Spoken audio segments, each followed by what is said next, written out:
IMF वफ़द जी इस्लामाबाद में नाणे वारे वज़ीर इसहाक डार सां मुलाक़ात, कर्ज़ लाइ तय थियल मुआहिदनि ते ॻाल्हियूं। IMF वफ़द मुआहिदे जे शर्तुनि ते अमल करण जो मुतालबो करे छॾियो।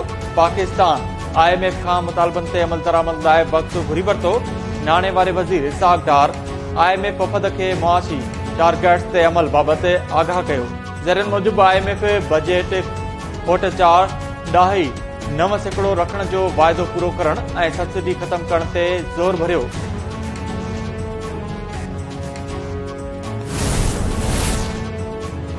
इंटरबैंक में लगातार महांगो थींदड़ अमरीकी डॉलर सस्तो थियण शुरू थी वियो।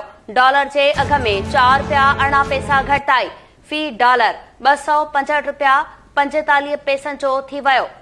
स्टॉक मार्केट में भी तेजी रिकॉर्ड 100 इंडेक्स में 611 पॉइंट्स ताईं इज़ाफ़ो रिकॉर्ड कयो वियो।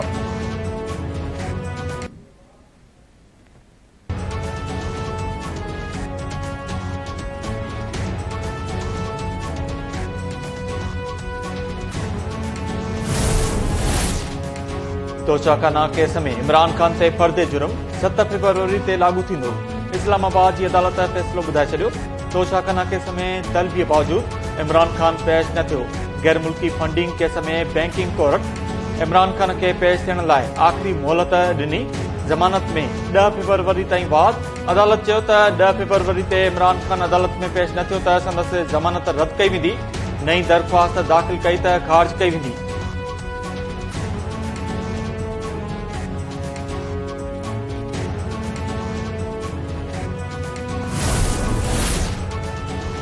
चौधरी शुजात हुसैन काफ लीग जो सदर बरकरार। इलेक्शन कमीशन फ़ैसिलो ॿुधाए छॾियो।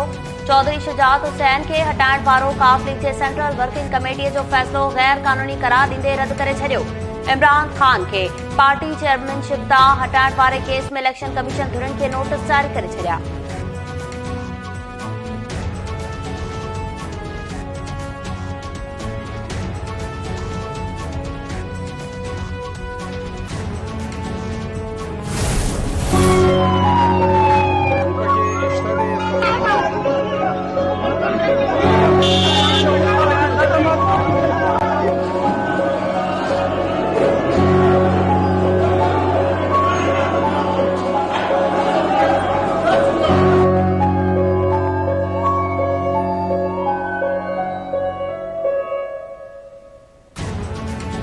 पेशावर जे पुलिस लाइन्स जी मस्जिद में गुज़रियल ॾींहुं थियल आपघाती धमाके बाद रेस्क्यू ऑपरेशन मुकमिल।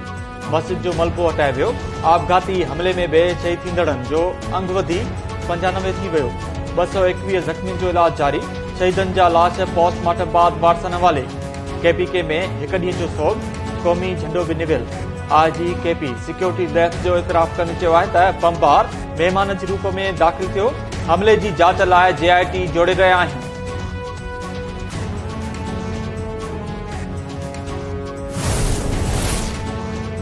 सेनेट में पेशावर में थियल दहशतगर्दी वारे वाक़े ते बहस। सेनेटर्स पारां पेशावर हमले जी जांच पार्लियामानी कमेटीअ ज़रिए कराइण जो मुतालबो करे छॾियो। पीपल्स पार्टी सेनेटर रज़ा रब्बानी चयो त पार्लियामेंट खे एतमाद में वठण खां सवाइ TTP खे परॾे वरण ॾिनो वियो। ॻाल्हियुनि बाबति बि आगाह न कयो वियो।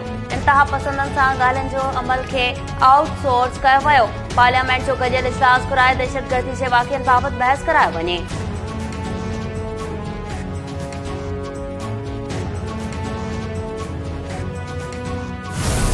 इस दहशतगर्द का जो आजाद आया हुआ है, इस दहशतगर्दों को जड़ से उखाड़ने के लिए अपनी कोशिशें जारी रखें।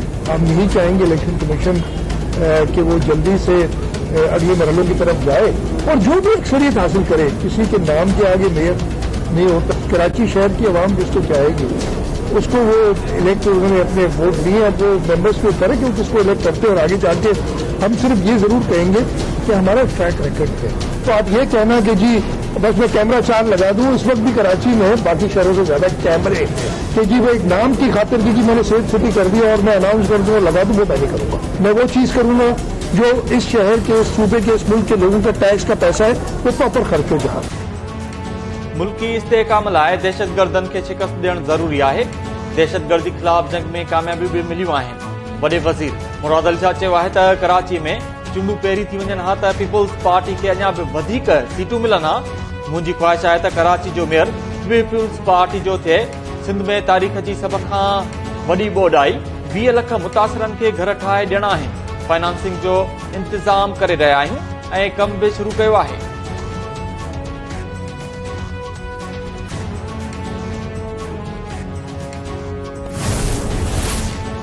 वज़ीर आज़म सां गॾियल क़ौमुनि जे माहौलियाती प्रोग्राम बाबति एग्ज़ीक्यूटिव डायरेक्टर निगरां एंड्रिस जी मुलाक़ात।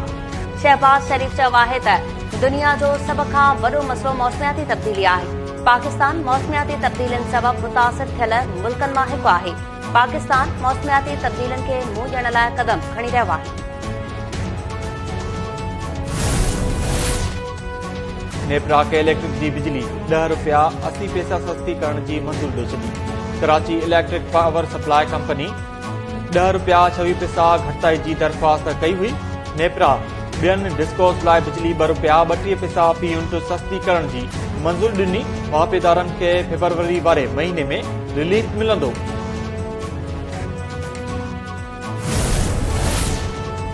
पीटीआई केपी में 90 ॾींहनि अंदरि चूंडूं कराइण लाइ पेशावर हाईकोर्ट में दरख़्वास्त दाख़िल कराए छॾी। पीटीआई दरख़्वास्त में इस्तदा कई त असेंबली टोड़ण खां पोइ 90 ॾींहनि अंदरि चूंडूं कराइण लाज़मी आहिनि। इलेक्शन कमीशन चूंडुनि जी तारीख़ मुक़रर करण लाइ केपी जे गवर्नर खे ख़त लिखियो, पर गवर्नर का बि तारीख़ न ॾिनी। आतिफ ख़ान चयो त वक़्त ते चूंडूं कराइण आईनी ज़रूरत आहे। ख़बर नाहे त पीडीएम इलेक्शन खां छो भॼी रही आहे।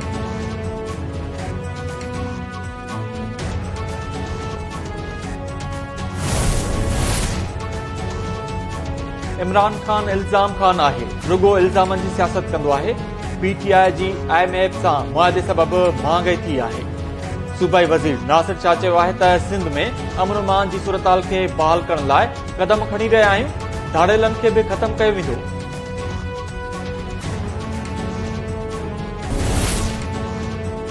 लाड़काणो पुलिस पारां मुबैना मुक़ाबले में ॾोहारी ॼाणाए मारियल नौजवान जे वारसनि जो नएं दरे में सखर लाड़काणो रोड ते धरणो।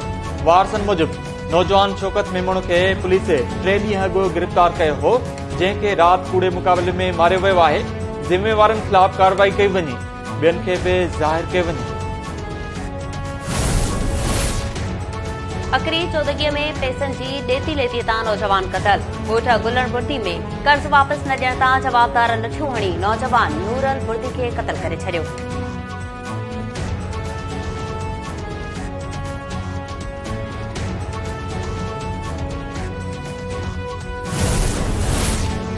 मेड़ वेझो ॻोठ जाफर चांडियो में संगावती तकरार तां क़तल थियल भाउ ऐं भेण जा लाश पोस्टमार्टम बाद वारसनि हवाले।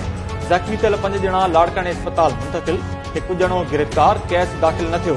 गुज़िरियल ॾींहुं सौटनि विच में संगावती तकरार तां झेड़े में भाउ ऐं भेण क़तल थी विया हुआ। मली जे क़दीम सिंधी वसंदनि में गुज़िरियल 2 ॾींहनि खां बिजली बंदि, रवासी परेशान। गुलिस्तान जोहर ब्लॉक 9 जे सिंधी वसंदी धणी बख्श ॻोठ, राजती ॻोठ, बख्तावर ऐं न्यू बख्तावर ॻोठ जी बिजली गुज़िरियल 2 ॾींहनि खां बंदि पयल। रहवासियुनि जो चवणु आहे त बिजली बहाल न थी त सख़्त एहतिजाज कंदासीं।